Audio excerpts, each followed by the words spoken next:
Bom dia, ouvintes da Rádio Teoflotone, bem-vindos a mais um programa Manual de Vida. E hoje nós vamos falar sobre vícios e virtudes. O estudo das virtudes se iniciou com Sócrates, na Grécia Antiga. Para ele, a virtude é o fim, o objetivo da atividade humana e se identifica com o bem que convém à natureza humana. Platão, também na Grécia Antiga, desenvolveu a doutrina de Sócrates e apresentou a virtude como meio para atingir as bem-aventuranças. Foi ele que descreveu as 4 virtudes cardeais: a sabedoria, a fortaleza, a temperança e a justiça. Aristóteles, sempre na Antiga Grécia, ensinou que as virtudes não são hábitos do intelecto, mas sim da vontade. Para ele, não existem virtudes inatas, mas todas se adquirem pela repetição dos atos, que gera o costume, gerando o nome virtude moral. O homem atormentado pelo vício perde de vista seu fim moral. Bom, gente, aqui tem um ponto importante aqui para a gente estar atento, que é a virtude, ela precisa ser praticada com a repetição dos atos. Então é muito importante a gente ter a ação correta. Agindo corretamente, fazendo a coisa certa, é que desenvolvemos as virtudes. A filosofia de Aristóteles é a que melhor trabalha a questão dos vícios e virtudes, pois ele sustenta que todos os atos do homem têm consequências e estas consequências têm que ser pensadas. Conforme ele, no tocante à ética, toda ação humana tende a um fim que é fazer o bem. O homem deve aperfeiçoar-se naquilo que o distingue de todas as outras criaturas, a razão. Para Aristóteles, a virtude deve ser o ponto de partida das ações para se fazer o bem. Ele reforça a virtude moral como sendo aquela que guia nosso comportamento e nossos relacionamentos, sendo, portanto, uma virtude relacional. Tornamo-nos justos praticando atos justos. E para a prática destes atos justos, Aristóteles nos indica o caminho da moderação, sinônimo de prudência e mesmo de sabedoria, a primeira das 4 virtudes cardeais. Moderação, porque toda virtude, toda ação, todo sentimento ou conduta que praticamos, sendo deficiente, ou seja, a falta, ou excessiva, que é o excesso, pode tornar-se um vício. Há vícios por falta e vícios por excesso.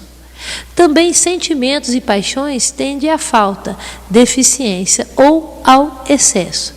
A virtude é a moderação, Trocando em miúdos, a virtude está no meio. A questão levantada por Aristóteles é: qual é o meio? Por isso, a prudência tem um papel importante. Há uma relação de algumas virtudes e seus vícios, decorrentes das deficiências que é a falta ou excesso. Portanto, gente, guardem isso. A virtude está no meio. Bom, Aristóteles preconizava a prudência como qualidade que deve ter todos os chefes de família e todos os homens de Estado. Para ele, a prudência é uma qualidade que, quando guiada pela verdade e pela razão, determina nossa conduta sobre as coisas que podem ser boas para o homem. Bom, gente, então vamos começar aqui a falar agora um pouquinho sobre os vícios, que são os 7 pecados capitais, que para a psicologia são sentimentos negativos, ok? Para algumas vertentes da psicologia, estes pecados capitais ou vícios servem de base e referência para quem buscar trilhar o caminho do autoconhecimento. Para enfrentá-los é preciso conhecê-los e seus mecanismos de formação. Então vamos lá, vamos começar pela inveja. É uma das emoções mais primitivas do homem, geralmente negada por todos. Este mecanismo responsável pelos nossos ressentimentos é o mecanismo da comparação. Nunca haverá inveja sem que antes tenha havido uma comparação. É um sentimento de inferioridade, fruto desta comparação que se faz com o outro, em algum aspecto específico, como bens materiais, sucesso na vida, beleza e diversas outras qualidades. É um sentimento que mistura raiva e tristeza. E também pode se manifestar em um forte desejo que o outro se dê mal.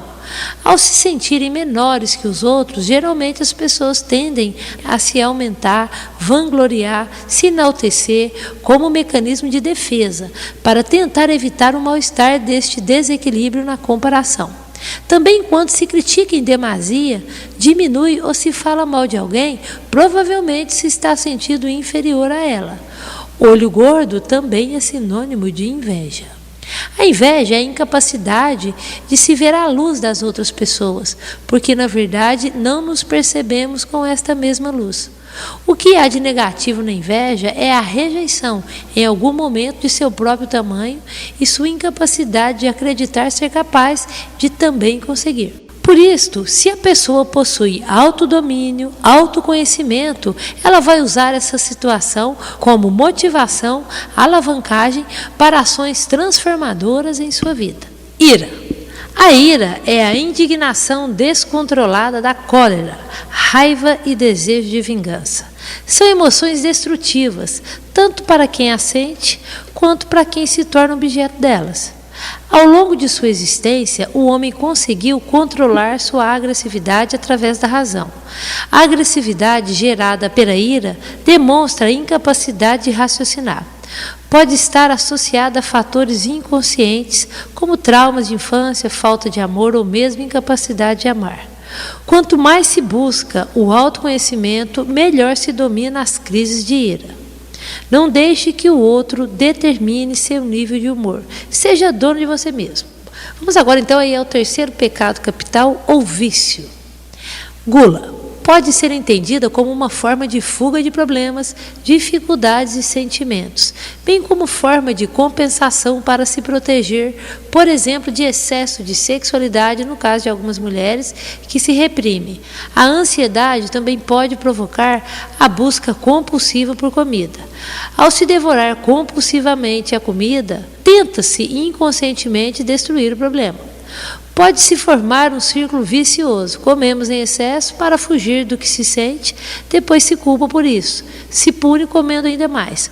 Hoje em dia se fala muito em bulimia, que é um transtorno alimentar, caracterizado por compulsões alimentares seguidas de comportamentos compensatórios inadequados como vômito. Então está claro que o que se queria colocar para dentro não era a comida, senão não precisaria de se livrar dela. O mais recomendado para evitar o excesso que a gula pode gerar é descobrir o que está levando a pessoa àquela situação e lidar com ela com a consciência de que as suas necessidades estão muito além de comer, beber e ter poder. Sua maior necessidade é ter amor por si mesmo. Avareza. A palavra avareza vem do latim avere, que significa ter. Avareza é o excessivo e sórdido apego ao dinheiro, falta de generosidade e mesquinhez. A avareza geralmente gera outras atitudes negativas, falsidades, mentiras, fraudes, sempre na tentativa de enganar os outros para lucrar mais. Gera também a desumanidade derivada do excesso de apego e a inquietude e preocupação em sempre ganhar mais. Isto é, aniquila qualquer paz de espírito. Ela está relacionada ao medo de faltar, à carência. Geralmente tem origem na infância, principalmente quando se passou privações, principalmente alimentares, ou se a criança associou dos pais ou dos adultos que o dinheiro compra tudo, que dinheiro traz felicidade. A avareza é o produto de uma necessidade que se encontra na psique da mente humana. Ela tenta disfarçar o conflito com a busca de bens, mas nunca consegue suprir a sensação de carência, fazendo com que a pessoa sinta uma insatisfação constante. Na realidade, a avareza é a falta do contato com o próprio mundo interior, buscando incessantemente o que é exterior, tentando compensar o vazio que tem dentro de si. Jung, discípulo de Freud, relata que para este problema a solução é buscar um sentido para a vida. Somente quando o homem tomar conhecimento de seu próprio mundo interior, poderá deixar a doentia preocupação com o exterior. E um bom sentido para a vida pode ser o socorro às necessidades dos mais carentes, através de gestos concretos de caridade. Luxúria. A luxúria representa o desejo desordenado pelos prazeres sexuais. Apesar de ocorrer também em mulheres, é mais uma característica dos homens. Procura-se compulsivamente satisfazer as próprias necessidades sexuais, não se importando com a satisfação da parceira. Sua origem pode estar na infância, quando os pais reprimem a criança de todo e qualquer impulso sexual. Estes pais geram, através da repressão, muita culpa e criam assim adultos reprimidos sexualmente ou liberados excessivamente. Do ponto de vista psíquico, a mulher dá mais valor ao amor e à intimidade do que ao sexo, ao contrário do homem que valoriza mais este último, fugindo do amor e da intimidade. E isto é uma das principais fontes de conflito entre casais. Vivemos hoje a cultura da beleza, da aparência, da estética, do prazer. A mídia mostra isto o tempo todo. O apelo sexual entra em nossos lares, sem a nossa permissão, pela televisão, tornando-se um padrão de referência para os nossos filhos. Ora, se a vontade e a razão obedecem apenas ao prazer, a pessoa passa a buscar somente o que lhe dá prazer e se vicia no prazer. Perde os valores espirituais e muitas vezes também os valores morais. O autoconhecimento e, em consequência, o crescimento emocional podem retomar o equilíbrio e restabelecer a capacidade de amar o outro. Preguiça é a pouca ou falta de disposição ou aversão ao trabalho. Demora ou lentidão para fazer qualquer coisa. É um sentimento que faz com que as pessoas desqualifiquem os problemas e as possibilidades de solução. Não é somente física, mas também mental. Preguiça de pensar, de analisar e ponderar. Geralmente o preguiçoso usa o bordão: deixa para depois. São pessoas que não conseguem administrar o tempo, adiam compromissos, decisões e até mesmo simples afazeres rotineiros, comprometendo o resultado esperado. Na verdade, ocultam uma insegurança exagerada sobre sua própria capacidade de agir, isto é, falta-lhes a autoconfiança. Utilizam-se do desânimo e do esquecimento como estratégia para fugir da necessidade de enfrentar a tarefa que lhes cabe. É como se estivessem imobilizados perante a vida. Somente com a pressão de outros e um trabalho profundo de conscientização é que poderão sair deste estágio de letargia. E vamos aí, ao último. Soberba ou orgulho é o desejo distorcido de grandeza. A soberba leva o homem a desprezar os superiores e desobedecer às leis. Tem ligação com a ambição desmedida, que é a cobiça, com a vanglória, a hipocrisia, a ostentação, a presunção, a arrogância, a vaidade, o orgulho excessivo. É o orgulho, um conceito exagerado de si mesmo e, por fim, com a sede de poder. A soberba acarreta muitos conflitos nas relações pessoais, pois o soberbo busca manter o controle, criticando, manipulando e dominando o outro em forma de poder. Ele precisa fazer com que o outro se sinta diminuído para que ele se sinta superior. Geralmente as pessoas acometidas pela soberba usam disto como uma máscara para compensar a falta de autoconfiança, falta de amor próprio, vazio interno, sensação de desamparo, provavelmente adquiridos na infância, quando não encontraram esse amparo nos adultos com quem conviviam. A soberba está muito distante da humildade, característica básica de quem possui autoconhecimento. Infelizmente, algumas pessoas só percebem este comportamento, esse defeito, no final de suas vidas, muitas vezes no leito de hospital, quando pouco ou nada se pode fazer para reconstruir o que destruíram nos outros e em si mesmo. Bom, gente, então vamos agora à lição da semana: inferno ou paraíso. Certa vez perguntei ao Ramesh, um dos meus mestres na Índia, por que existem pessoas que saem facilmente dos problemas mais complicados, enquanto outras sofrem por problemas muito pequenos, morrem afogadas num copo de água? Ele simplesmente sorriu e me contou uma história. Era um sujeito que viveu amorosamente, fraternalmente toda a sua vida. Quando morreu, todo mundo lhe falou para ir ao céu.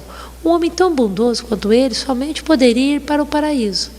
Ir para o céu não era tão importante para aquele homem, mas mesmo assim ele foi até lá. Naquela época, o céu não havia ainda passado por um programa de qualidade total. A recepção não funcionava muito bem. A moça que o recebeu deu uma rápida olhada nas fichas em cima do balcão e, como não viu o nome dele na lista, orientou para ir ao inferno. E no inferno ninguém exige crachá, nem convite, qualquer um que chega é convidado a entrar. O sujeito entrou e foi ficando. Alguns dias depois, Lúcifer chega furioso às portas do paraíso para tomar satisfações com São Pedro. Isso que você está fazendo é puro terrorismo. mesmo? Sem saber o motivo de tanta raiva, Pedro pergunta: do que se trata? Um transtornado Lúcifer responde: você mandou aquele sujeito para o inferno e ele está me desmoralizando. Chegou escutando as pessoas, olhando-as nos olhos, tratando elas com fraternidade, conversando com elas. Agora está todo mundo dialogando, abraçando-se, beijando-se. O inferno não é lugar para isso. Por favor, traga esse sujeito de lá. Quando Ramesh terminou de contar essa história, olhou-me carinhosamente e disse: viva com tanto amor no coração que, se por engano você for parar no inferno, você será mandado novamente ao paraíso. Bom, gente, vou ficando por aqui. Um bom dia a todos. Até semana que vem. Teoflotone, capital mundial das pedras preciosas e dos valores humanos. Lapidando pedras e agora lapidando gente. Tchau!